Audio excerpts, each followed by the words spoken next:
Skrējēji savā īpašajā skrējēju valodā pārtikas uzņemšanu nereti sauc arī par degvielas uzpildīšanu.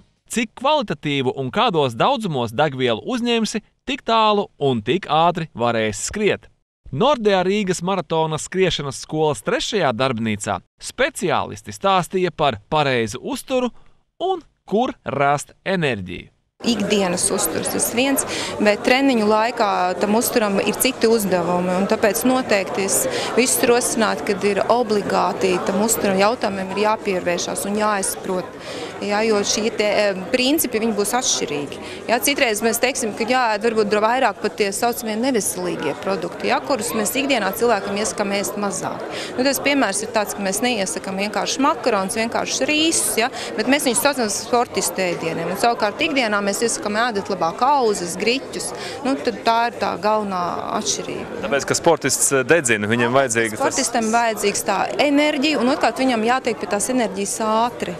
Un šī ir tā atšķirība, kad ir produkti, kas šo enerģiju dod muskuļiem ātri, un atkal produktiņi, kuri šo enerģiju dod lēnām pakāpeniski. Tā ir tā atšķirība, kas mums ikdienā ir vajadzīgs un kas ir vajadzīgs uzreiz ejot uz treniņu vai pēc treniņa atkal, kad šīs rezerves jāatjauno tūlītēji, kad organisms negaida, viņam nepieciešams atjaunot uzreiz, un tāpēc jālieto šie produkti, kas ir ātri.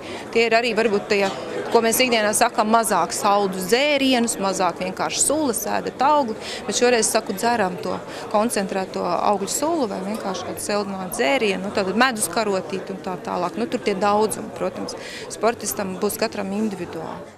Es esmu pārliecināts, 90% no jums jau veselīgi ēd, bet mēs šodien jums mēģināsim parādīt, ko nozīmē ēst veselīgi un ko nozīmē no tā veselīgā uztura pie dažādiem treniņiem, jo jūs saprotiet, var trenēties lēni, var trenēties ātri, var trenēties vidējā zonā, tie treniņi var būt saistīti ar kaut kādiem kalnu skriešanu un caur spēku.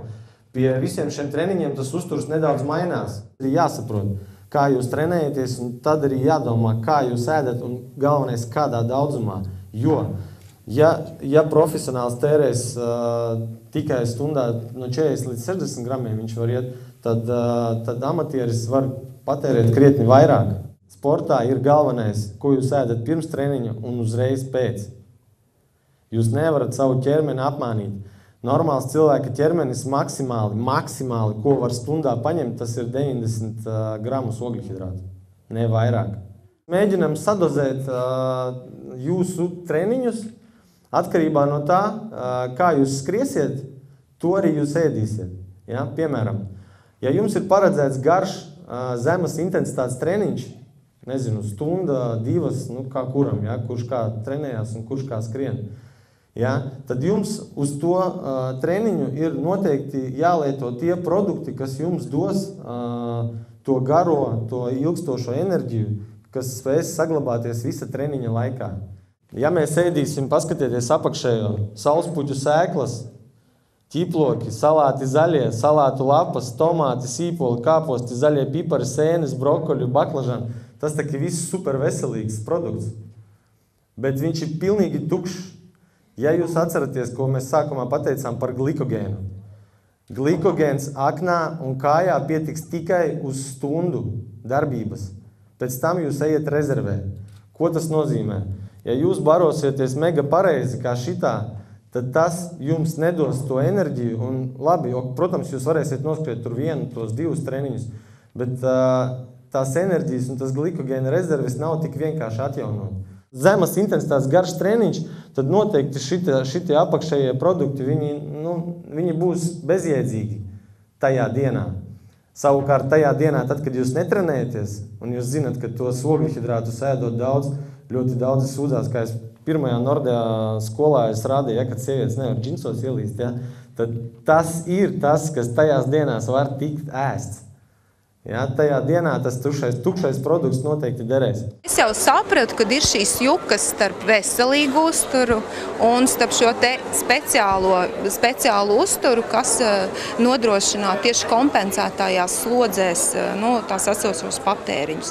Tās tomēr divas atšķirīgas lietas, un viņas jūk, jo mēs zinām, ka sportot ir veselīgi un ēst vajag veselīgi. Bet es uzreiz gribu teikt, ka tomēr tas uzturs viņam ir jābūt savādākam, viņam jābūt piemērotam tieši tām slodzēm.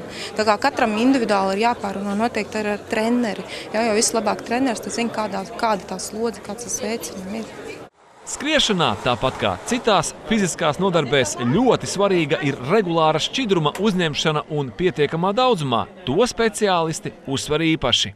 Mēs svīstam un pie fiziskās slodzes, kā mēs zinām, ķermenim paceļās ķermeņa temperatūra. Un tad, kad temperatūra sasniedz virs 37 grādiem, tad organisms sāk tērēt lielāko enerģijas devu uz ķermeņa atdzesēšanu. Nevis uz to, lai pātrinātu jūsu šūnu darbību tieši kājās, smadzenēs un visur citur, lai jūs kustētos ātrāk uz priekšu. Tāpēc noteikti tad, kad jūs sākat svīst, jūs ziniet, ka ķermenis sāk sevi dzesēt. Pārkaršana ir tas pirmais, kas novedīs pie tām nelabām sajūtām, un jūs nevarēsiet kustināt kājas uz priekšu, un tad jums noteikti vajadzēs pasēdēt, un jūs savu distanci varat arī nebeigt. Tā kā es rekomendēju dzert jau no 3. kilometra no pirmā barošanas punkta. Katru reizi jūs izdzerat, samaziniet skriešanas ātrumu un izddzeriet 2 līdz 3 malkus maziņus.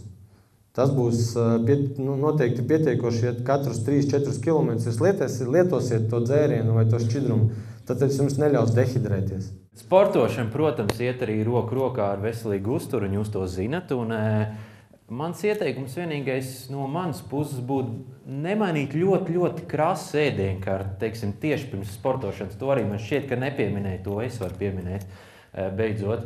Un pats galvenais ir teikt, manuprāt, nē asiem ēdieniem un taukainiem ēdieniem tieši. Tad, kad jūs pareizi sāksiet ēst, jums tā treniņa kvalitāte viennozīmīgi uzlabosies. Tiem, kas zina, ka treniņa laikā jums trūkst enerģijas un jūs tekterējat to kafiju krūzēm mega daudz, tas jums nedos to enerģiju vairāk. Ja, kur daži smējās tur zālē, ja? Stāsts ir diezgan paliels, es noskrenu mēnesi 400-500 kilometrus arī ziemā. Maratonu skrienu reizi nedēļā. Tas nozīmē, ka nekā jauna šodien nebija. Bija jauns tīri par produktiem, par tiem indeksiem. Vienmēr tāpēc jau es arī nāku uz šajien, uz tām darbnīcām, kaut ko jaunu uzzināt. Es pats skrienu ultramaratonus un sacensībās. 40 km tā ir tāda iesildīšanās. Kā skrien. Arī 100 metrus skrienot, tas ir, ja skrienot kārtīgā tempā, tad izliecies visu. Pirms treniņa jūs apēdīsiet 50 gramus savu sauju ar rīsiem un ar ātro cukuru, piemēram, ar ievārījumu vai ar medu, jūs treniņā jutīsieties daudz labāk. Tas 40 minūtes pirms treniņa neaizņems kuņģījums tik daudz vietas un jūs jutīsieties daudz komfortablāk nekā pēc kafijas krūzes. Es sapratu, ka cēd ļoti neveselīgi. Kaut kas mainīsies tavā ēdienkartē pēc šitā pasākuma? Pilnīgi noteikti. Tad, kad jūs trenēties diezgan daudz un smagi fiziski jūs trenēties, tad tomēr manis rekomendētā attiecība, kas šeit arī, manā skatījumā, ka viņa te varētu būt, šī gadījumā, tur ir labi, tur varbūt ne pārāk veselīgi, tur ir kotlete, bet attiecība ir jābūt 1:3. Tātad, ja jūs ēdat 50 grami proteīna izcelsmes produkta, tad ir jābūt 150 gramiem ogļu hidrāta. Es tieši sācu skriet 5 km no rīta, un es domāju par to 21, un ka tas ir, es klausījos un sāku saprast, ka tas ir, ka ir jādomā, ko ēst, jo viņam uz to pašu maratonu, tie 21, tas ķermenim būs baigais tāds blieziens, un ja viņš nebūs tāds sagatavojies, pat tās slodzes varētu neizvilkt. Jo es nezinu, iespējams, es būtu baigi nokāvis to ķermeni jau līdz tam maratonam. Es nebūtu sācis normāli ēst. Interesants šķita tas mikrocikls, kad no rīta garais treniņš un vakarā ātrais, un pa vidu rīs.